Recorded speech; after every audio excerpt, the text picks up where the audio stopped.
Alam niyo po ba, mga minamahal, ang buhay ng isang tao ay gaya ng sasakyan. Siya ay naglalakbay sa kanyang patutunguhan.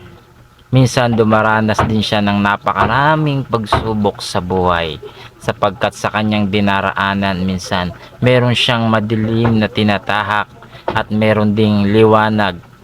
Minsan nadaraan siya sa mga maayos na daan at daang malubak, at minsan sa daang madulas. Minsan tumitirik ang sasakyan na halos sumuko na. Maging ang mga gulong na paplat para hindi na makapagpatuloy pa. Pero napakahalaga kapag ito ay mayroong reserba para makapagpatuloy siya. At minsan humihinto siya sa isang lugar kung saan ay napakaganda at doon ay nahuhumaling siya.